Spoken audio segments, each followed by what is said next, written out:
echoes of kindness. The morning rush at Bluebird Cafe had finally subsided, leaving Naomi Fletcher with a moment to catch her breath. She wiped flour-dusted hands on her apron and surveyed the quiet cafe with tired eyes. At 28, she hadn't imagined still being here, baking other people's recipes instead of creating her own culinary masterpieces. But life had other plans after her grandmother's medical bills consumed her savings and culinary school dreams. "Table 7 needs clearing," called Daphne, the cafe manager barely looking up from inventory sheets. "And the rain's bringing in strays again." Naomi glanced toward the window. A man huddled under the cafe's narrow awning, shoulders hunched against the October downpour. His beard was untrimmed, clothes soaked through. Something about his stillness caught her attention. He wasn't panhandling or causing trouble, just seeking momentary shelter. "I'll handle 7, Naomi replied, already planning what she would do next. As she cleared dishes, she slipped a blueberry muffin into her apron pocket. These day-olds would be thrown out anyway, she reasoned. After finishing the table, she brewed a fresh cup of coffee and headed toward the back door. The stranger startled when Naomi pushed the door open, already backing away. "Wait," she called softly. "I thought you might like something warm." "The rain doesn't look like it's stopping anytime soon." Hesitation crossed his face, pride wrestling with need. His eyes, a surprising shade of amber, briefly met hers before focusing on the ground. "I can't pay for that," he said, voice low but educated. "It's just going to waste otherwise." Naomi smiled. "I'm Naomi." He accepted the coffee with cold, stiffened fingers. "Julian." That small exchange became their routine over the following week.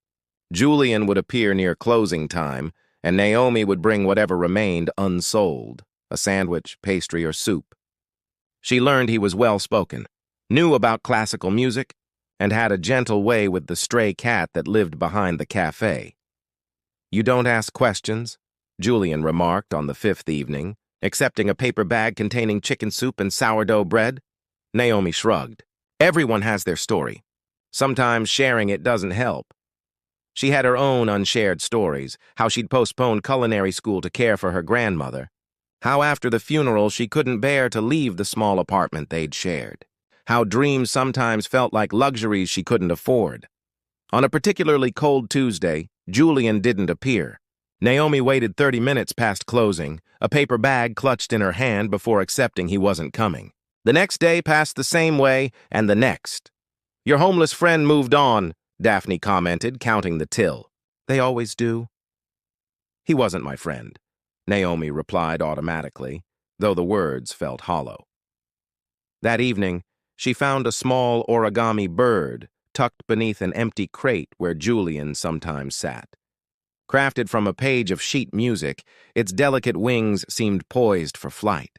No note, no explanation, just this small paper creature left behind. Naomi placed it carefully on her windowsill at home, next to her grandmother's thimble collection and a dog-eared cookbook filled with recipes she still hoped to perfect someday. Outside, the autumn rain continued its steady rhythm against the glass, washing away footprints and possibilities alike. She wondered about Julian's story, where he had come from, where he had gone. In a city of millions, their brief connection felt simultaneously significant and impossibly small. Like ripples in a pond, she thought, touching the paper bird gently. You never really know how far they travel. The next morning brought news that turned Naomi's world sideways. Bluebird Cafe was closing in 30 days. The building had been sold, the new owners had other plans, and Naomi's safety net was disappearing like morning mist. As she walked home that evening, the weight of uncertainty pressing down on her shoulders, she never noticed the sleek black car idling across the street, or the man inside watching her with thoughtful amber eyes. Fragments of Truth November arrived with biting winds and the final countdown for Bluebird Cafe. Naomi arrived each morning with a heaviness in her chest, watching the going out of business sign sway in the breeze. Her resume had been sent to 12 different establishments across the city with only 2 lukewarm responses. "You should apply at Harrington's," suggested Daphne, organizing the dwindling inventory. They're always looking for experienced bakers. Naomi shuddered. Harrington's was a commercial bakery that produced thousands of identical pastries daily. The thought of working in that sterile environment, measuring ingredients by weight rather than instinct, felt like surrendering a piece of her soul. "I'd rather try the new farm-to-table place on Maple," Naomi replied, though she knew her chances were slim. That restaurant had a waiting list of culinary school graduates hoping to get their foot in the door. At home, Naomi's evenings were spent experimenting with recipes, creating delicate pastries with what little she could afford. Her grandmother's voice seemed to echo in the tiny kitchen. "Baking is love made visible. Naomi, don't ever forget that." These creations, though beautiful, had nowhere to go except to her elderly neighbor, Mrs. Winters, who received them with delighted appreciation. She often found herself glancing at the paper bird on her windowsill, wondering about Julian. Had he found somewhere warm? Had he moved to another part of the city? The questions lingered without answers. 3 weeks before Bluebird's closure, a storm hit the city, bringing torrential rain and fierce winds. The cafe was nearly empty all day, and Daphne sent Naomi home early.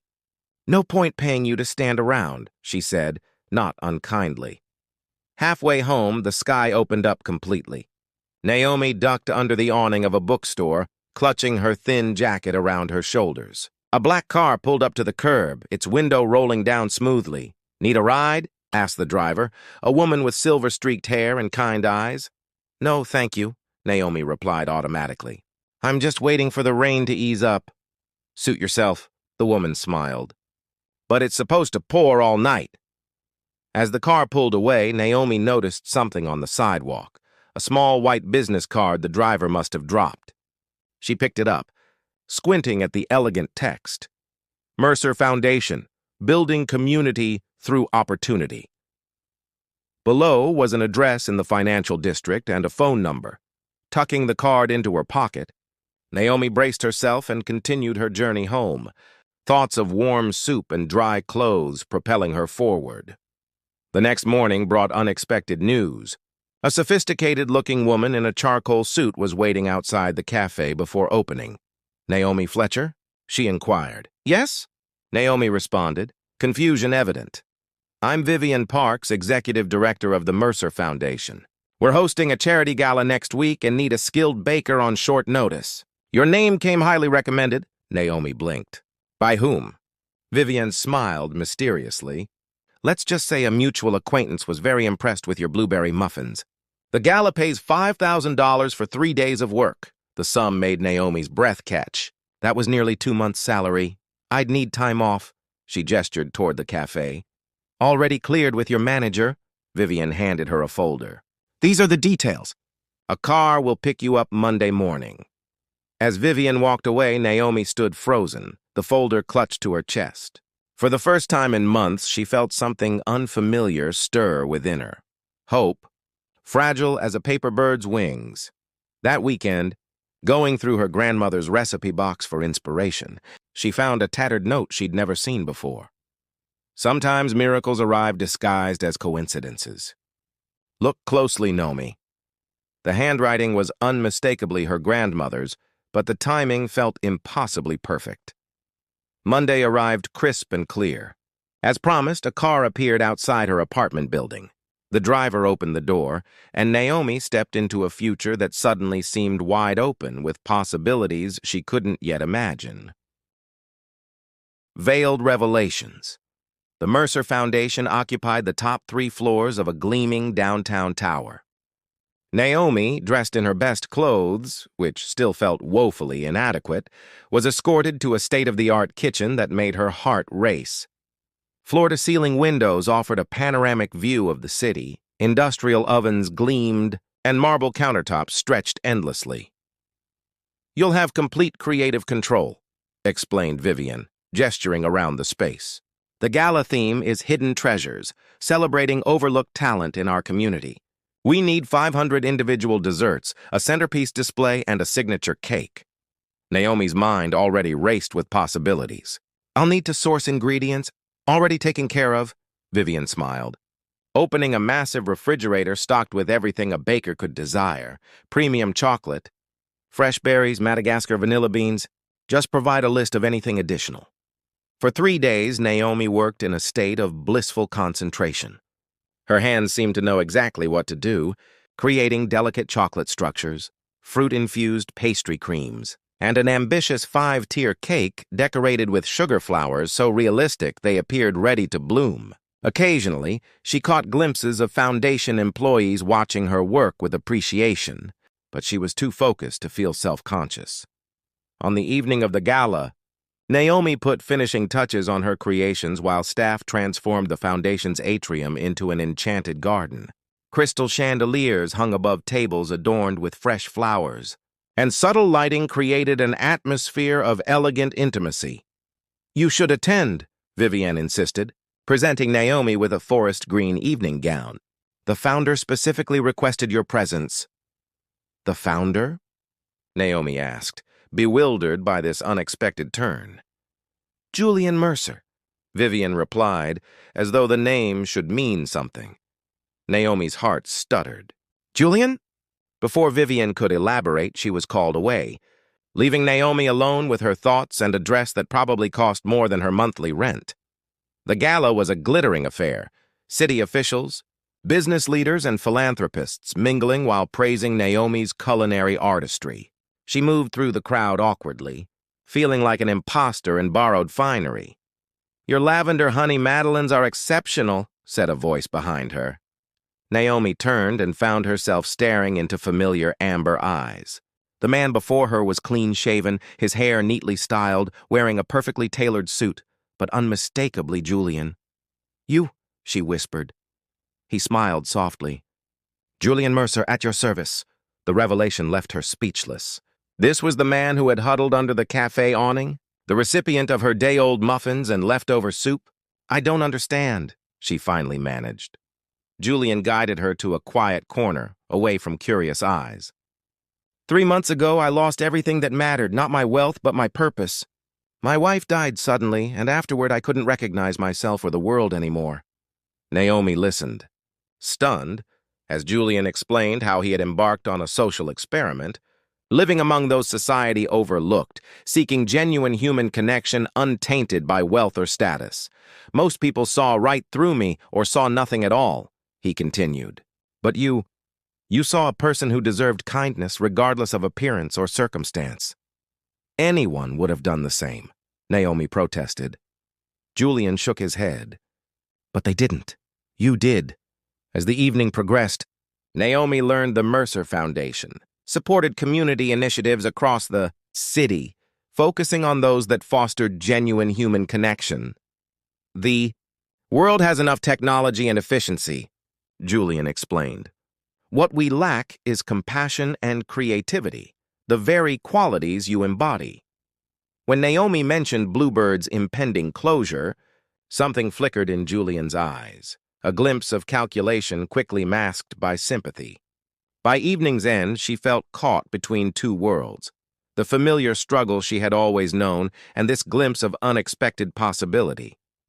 The following morning, a letter arrived offering Naomi a position as the foundation's resident culinary artist, developing community cooking programs and catering foundation events. The salary made her gasp. That same day, she learned that Bluebird Cafe had been purchased by an anonymous buyer who planned to keep it operating. Daphne showed her the contract with barely contained excitement. Coincidence, Naomi thought, or miracle in disguise? Bridges of Trust Spring arrived, bringing transformation to Naomi's life that sometimes felt too dreamlike to be real. Her position at the Mercer Foundation had evolved into directing a culinary scholarship program for underprivileged youth, while evenings were spent developing recipes for what would eventually become her own bakery, a plan Julian encouraged with unwavering enthusiasm. "You have a gift that deserves its own showcase," he insisted during one of their now regular dinners at local restaurants. He wanted to introduce her to their relationship had developed cautiously.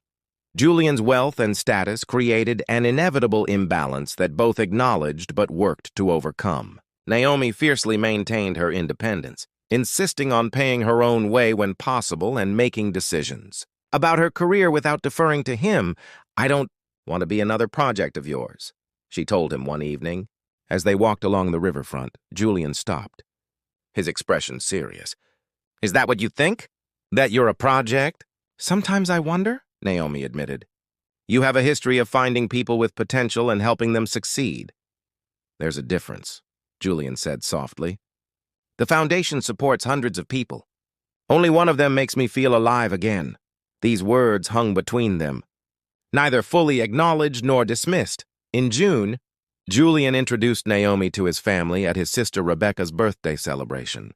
The Mercers were old money, polished, sophisticated, and initially skeptical of Naomi's place in Julian's life. Rebecca pulled Naomi aside during the party. "He's different with you," she observed, studying Naomi's face. "After Elise died, we thought we'd lost him too. Whatever you're doing, please don't stop." "I'm not doing anything," Naomi replied honestly. Rebecca smiled knowingly. "Exactly. You're just being yourself. That's the rarest gift of all in our circles." As summer progressed, Julian helped Naomi search for potential bakery locations, offering advice but carefully avoiding making decisions for her. They settled on a corner space in a revitalized neighborhood, close enough to downtown for business traffic but accessible to the community Naomi wanted to serve. "I want to call it Fragments," Naomi decided, standing in the empty space that would soon be transformed. "Because beautiful things can be created from broken pieces." Julian nodded, understanding the reference to both their stories. The renovation process revealed complications, structural issues that significantly increased costs. When Julian offered to cover the difference, Naomi hesitated. "This needs to be mine," she explained. "I need to build it myself." Instead, Julian connected her with community development grants and small business loans that she qualified for independently. The process was slower but ultimately more satisfying. During this period, Julian revealed more of himself, his grief over his wife, his disillusionment with wealth that couldn't protect what mattered most, his search for authentic purpose. Naomi shared her own stories, her grandmother's sacrifice to raise her after her parents' abandonment, her deferred dreams, her determination to create something meaningful. One evening, helping paint the bakery's walls a soft sage green, Julian asked, "Do you ever wonder if we would have met if I hadn't been conducting my experiment?" Naomi considered this. "I don't think we'd have truly seen each other." Julian nodded, paint streaking his forehead where he'd absently touched it. "That's what terrifies me sometimes, how easily we might have missed this." Naomi smiled, reaching up to wipe away the paint. "But we didn't." Their fingers intertwined, paint splattered and imperfect, building something neither had anticipated but both now cherished. Gardens of Tomorrow Fragments. Bakery opened on a golden October morning, exactly 1 year after Naomi and Julian's first encounter behind Bluebird Cafe. The space was transformed into a haven of warmth and creativity, with reclaimed wood tables, local artists' work adorning walls, and a display case showcasing pastries that were as much art as food. The opening was intentionally low-key, no media fanfare or celebrities despite Julian's connections. Instead, Naomi invited people who represented her journey, Mrs. Winters from her apartment building, former Bluebird colleagues, culinary program students she'd mentored, and a few unhoused individuals from the neighborhood who received free coffee and pastries daily. Julian arrived early, placing a small package beside the register before customers arrived. "What's this?" Naomi asked, untying the simple brown string. Inside was a delicate silver charm bracelet with a single charm, a perfectly crafted origami bird. "To remember where we started," Julian said quietly. The day unfolded beautifully. Customers filled the bakery, drawn by word-of-mouth recommendations and the irresistible aroma of fresh pastries. By afternoon, nearly everything had sold out. A successful opening by any standard. Julian smiled. Helping clean up after closing, Naomi agreed, though success now meant something different than it once had. It wasn't just about profit or recognition, but about creating a space where people felt valued and nourished. As weeks passed, Fragments developed a loyal following. Naomi implemented a suspended coffee program where customers could prepay for items that would go to those who couldn't afford them. She hired 2 students from the foundation's culinary program, mentoring them as her grandmother had once mentored her. Julian remained involved but carefully balanced support with space, allowing Naomi to navigate business challenges independently. Their relationship deepened through this dance of connection and autonomy, building trust through respect for each other's separate journeys. Winter arrived with its own challenges. A severe economic downturn affected businesses citywide, including Fragments. Naomi faced difficult decisions about staffing and inventory, refusing Julian's offers of financial assistance. "The bakery needs to survive on its own merits," she insisted. Instead of money, Julian offered something more valuable: partnership. Together, they developed community events that brought people to the bakery during slow periods: cookbook exchanges, children's baking classes, and pay-what-you-can dinner nights featuring recipes from diverse cultural traditions. These initiatives not only sustained the bakery financially, but strengthened its role as a neighborhood anchor. Fragments became more than a business. It was a gathering place where differences in wealth and status dissolved over shared food and conversation. On the anniversary of the bakery's opening, Julian and Naomi closed early for a private celebration. They sat at a corner table, sharing a bottle of champagne and reminiscing about their journey. "I have something to confess," Julian said, somewhat nervously. "I bought Bluebird Cafe when it was closing." Naomi's eyes widened. "You? But why keep it secret?" "I didn't want you to think I was trying to control your story," he explained. "It seemed important to preserve the place where we met, but I wanted your success to be entirely your own." Naomi considered this, turning the charm bracelet on her wrist.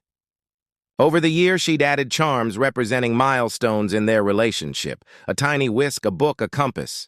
"I think I understand," she said finally. "We both needed to rebuild ourselves independently before we could truly build something together." Julian reached across the table, taking her flour-dusted hands in his. "I have another confession." "I've fallen completely in love with you." The words hung between them, honest and unadorned. Naomi smiled. "That's not a confession. That's a celebration." Outside, snow began falling, large, perfect flakes dancing past the windows. Inside, warmth and possibility filled the space between 2 people who had found each other when neither was looking. "So what happens next in our story?" Julian asked softly. Naomi considered this. Looking around the bakery they'd created, a tangible manifestation of second chances and unexpected connections. "I think," she said, "we keep creating it together, one day at a time." Julian nodded, understanding the profound simplicity of her answer. In a world of grand gestures and carefully curated appearances, they had found something authentic in the fragments of their broken paths, something worth nurturing with patience and wonder. And as they sat together in the gentle quiet of the bakery, the future stretched before them like a garden waiting to be planted, unpredictable, challenging, and infinitely full of possibility.